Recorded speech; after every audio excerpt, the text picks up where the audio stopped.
अस्सलाम वालेकुम। 9th class. आज हम चैप्टर नंबर 6 का फ़िज़िक्स का अपना टॉपिक जो स्टार्ट करेंगे बच्चों वो है हमारा पोटेंशियल एनर्जी। पोटेंशियल एनर्जी भी बच्चों एक बहुत इंपॉर्टेंट लॉन्ग क्वेश्चन है। पिछला जो हमने टॉपिक किया kinetic energy, that was also an important topic. मैंने आपको बताया था मैकेनिकल एनर्जी की 2 टाइप्स होती हैं, एक होती है काइनेटिक एनर्जी, एक होती है पोटेंशियल एनर्जी। आज हम पोटेंशियल एनर्जी का टॉपिक बच्चों स्टार्ट करेंगे। इसको आपने इसी तरीके से अटेम्प्ट करना है जिस तरीके से मैंने इसको डिवाइड किया है, हेडिंग्स बनाई हैं। देखें पोटेंशियल एनर्जी, सबसे पहले बच्चों आप इसकी डेफिनेशन करेंगे। The energy possessed by a body due to its position is called potential energy. The energy possessed by a body, ऐसी एनर्जी जो कोई जिस्म रखता है ड्यू टू इट्स पोजीशन, अपनी पोजीशन की वजह से। बच्चों लेट्स सपोज के एक बॉडी एक खास पोजीशन पे यानी रेस्ट की हालत में मौजूद है, तो उस जिस्म में जो एनर्जी होगी वो एनर्जी क्या कहलाएगी?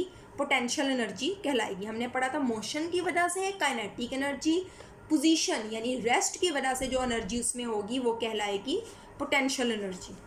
आगे बच्चों फिर आप हेडिंग्स बनाओगे टाइप्स, उर्दू मीडियम हेडिंग बना लेंगे exam. There are 2 types of potential energy. Potential energy की 2 एग्जाम है। Number 1 gravitational potential energy, number 2 elastic potential energy. फिर बच्चों आप ग्रेविटेशनल पोटेंशियल एनर्जी की हेडिंग बना के उसको स्टार्ट कर लेंगे। इसकी सबसे पहले डेफिनेशन लिखिए, देखिए इन्वर्टेड कॉमर्स में। The energy possessed by a body due to its height. किसी जिस्म में एनर्जी, बच्चों एक हाइट में एक जिस्म पड़ा हुआ है तो उसके अंदर जो एनर्जी होगी उसको कहेंगे gravitational potential energy. The energy possessed by a body due to its height, किसी जिस्म में बुलंदी की वजह से मौजूद एनर्जी क्या कहलाती है? Gravitational potential energy. बच्चों कोई भी बॉडी किसी स्पेसिफिक पोजीशन पे रखी गई हो बट हाइट पे हो, ठीक है, तो उसमें जो एनर्जी होगी वो ग्रेविटेशनल पोटेंशियल एनर्जी कहलाती है। कैसे? उसमें एनर्जी बच्चों इस वजह से होती है जब वो नीचे आती है तो नीचे आके जिस भी चीज़ के साथ टकराएगी उस पर फोर्स लगाएगी और बॉडी जो है वो फासला भी कवर करती है, डिस्टेंस भी कवर करती है। और हमने पढ़ा था वर्क इज इक्वल टू होता है फोर्स मल्टीप्लाई बाय डिस्टेंस। इसकी एग्जांपल्स देख लेते हैं। 3 एग्जांपल्स हैं। Stored water possess potential energy due to its height. बच्चों ज़ख़ीरा किया गया पानी जो हम ड्रम वगैरह में पड़ा होता है, ठीक है, वाटर जो होता है वाटर टैंक्स वगैरह में जो वाटर पड़ा होता है हाइट में होता है, तो उसमें जो एनर्जी होती है वो कौन सी एनर्जी होती है? ग्रेविटेशनल पोटेंशियल एनर्जी होती है। सेकेंड एग्जाम्पल है an apple on a tree. एक दरख्त पे लगा हुआ सेब is capable to do work, काम करने के काबिल है एज इट फॉल्स, जब वो गिरता है। बच्चों नीचे आकर जब गिरेगा अगर दरख्त से सेब फोर्स लगाएगा, डिस्प्लेसमेंट भी कवर होगा, तो इसमें भी कौन सी एनर्जी होगी? ग्रेविटेशनल पोटेंशियल एनर्जी होगी। आगे बच्चों अ हैमर रेज्ड अप। एक बच्चों फॉर एग्जांपल ये हैमर है, ये इस तरह पड़ी है, इसमें कोई एनर्जी नहीं है, ठीक है, ये कोई काम नहीं कर सकता। बट लेट्स से कि ये हैमर है, इसको मैंने ऐसे उठा दिया। अब बच्चों इसके पास जो एनर्जी होगी वो एनर्जी होगी ग्रेविटेशनल पोटेंशियल एनर्जी। क्यों? क्योंकि जब मैंने इसको छोड़ा तो इसने जाके फोर्स लगाई और ये डिस्प्लेसमेंट भी कवर किया, उठाया गया तो ये मारा, ठीक है, तो इसमें भी जो एनर्जी होगी वो होगी ग्रेविटेशनल पोटेंशियल एनर्जी। तो हमने क्या देखा? सबसे पहले डेफिनेशन, फिर उसकी टाइप्स। पहली टाइप है ग्रेविटेशनल पोटेंशियल एनर्जी, दूसरी है इलास्टिक पोटेंशियल एनर्जी। बच्चों लॉन्ग क्वेश्चन तो आप इस तरीके से कर लोगे, बट अगर पेपर में क्वेश्चन अलग से भी आ जाता होता है कि दोनों में फ़र्क करें दोनों टाइप्स में, तो फिर आप लाइन लगा के दोनों की डेफिनेशन और फिर एग्जाम्पल्स लिखेंगे, ठीक है। सेकेंड टाइप है बच्चों इलास्टिक पोटेंशियल एनर्जी। हम इलास्टिक पोटेंशियल एनर्जी देख लेते हैं। The energy possessed by a body, ऐसी एनर्जी जो किसी में जिस्म में मौजूद होती है ड्यू टू इट्स स्ट्रेच कहते हैं बच्चों खिंची हुई। लेट्स सपोज एक चीज़ है, स्प्रिंग है, उसको आपने इस तरह खींचा हुआ है तो हम कहेंगे स्ट्रेच है। और एक स्प्रिंग है या इलास्टिक है, उसको हमने इस तरह दबाया हुआ है, ठीक है, तो उसकी पोजीशन होगी कंप्रेस्ड, और compressed position is called elastic potential energy. बच्चों किसी भी जिस्म में उसकी खिंची हुई, तनी हुई या दबी हुई, खिंची या दबी हुई पोजीशन की वजह से मौजूद एनर्जी इलास्टिक पोटेंशियल एनर्जी कहलाती है।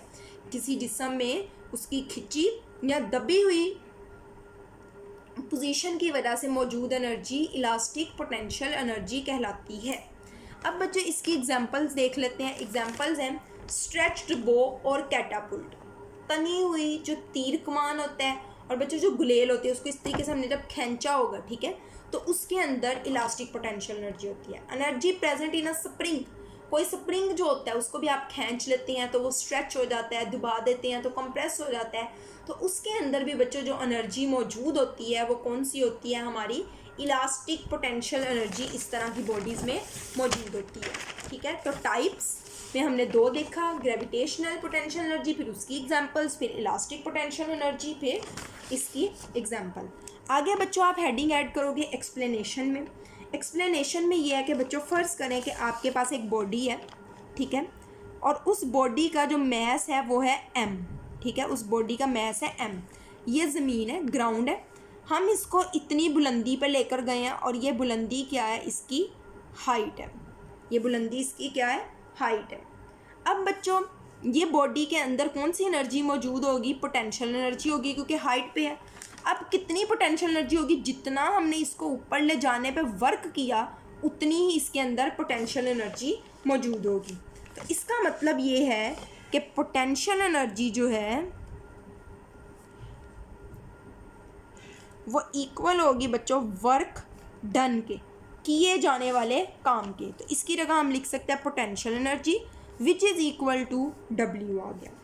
अब बच्चों potential energy is equal to, आपको पता है मैंने W का आपको फॉर्मूला बताया था, FS होता है, ये रफ है, ये आपने करना नहीं है, ठीक है, FS होता है, S होता है डिस्टेंस। यहाँ पे बॉडी ने डिस्टेंस कवर किया वो हाइट की शक्ल में है, तो हम इसकी जगह लिखेंगे FH, W की जगह हमने लिख दिया FH। अब आपको बच्चों पता है फोर्स जो है वो बराबर होती है वज़न के, चैप्टर नंबर 3 में पढ़ा था, force is equal to W, और W इज इक्वल टू क्या होता है, mg। तो बच्चों F की जगह हम क्या लिख सकते हैं, mg लिख सकते हैं, ठीक है। यहाँ हम इस तरीके से लिख सकते हैं कि potential energy is equal to, F की जगह हमने क्या लिखा, W मल्टीप्लाई बाय H, यानी वेट मल्टीप्लाई बाय हाइट, और वेट किसके बराबर है, mg के, तो हमने लिख दिया mgh। ये बच्चों आपके पास आ जाता है पोटेंशियल एनर्जी का फॉर्मूला, ठीक है। तो अब इसके आप फैक्टर्स लिखेंगे कि फिर इसके बाद आप बल्कि लाइंस कुछ लिखेंगे और फिर आप एंड पे हेडिंग बनाएंगे factors. Potential energy of a body, किसी जिस्म की potential energy, potential energy of a body depends upon mass, gravitational acceleration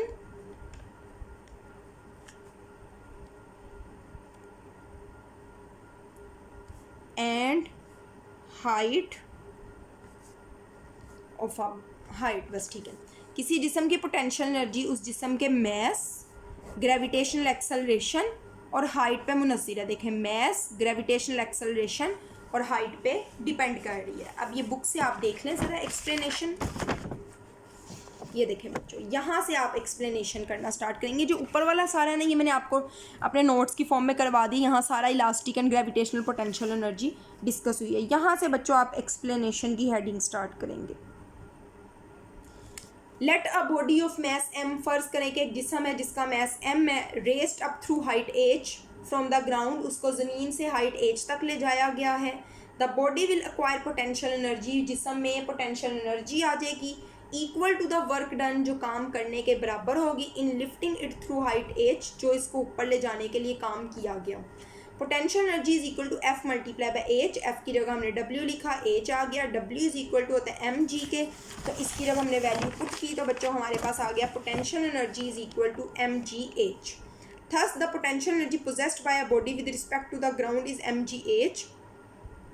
तो इसका मतलब यह पोटेंशियल एनर्जी mgh के इक्वल है, जो कि बराबर होती है उस काम के जो हम हाइट h पे ले जाने के लिए करते हैं। और इसके बाद बच्चों आप फैक्टर्स अवामिल ऐड करोगे, उर्दू मीडियम लिखेंगे, किसी जिस्म की पोटेंशियल एनर्जी उस जिस्म के मैस, ग्रेविटेशनल एक्सेलरेशन और बुलंदी पर मुनहसिर है। ठीक है बच्चों, आज के लिए इतना ही। अल्लाह हाफिज़।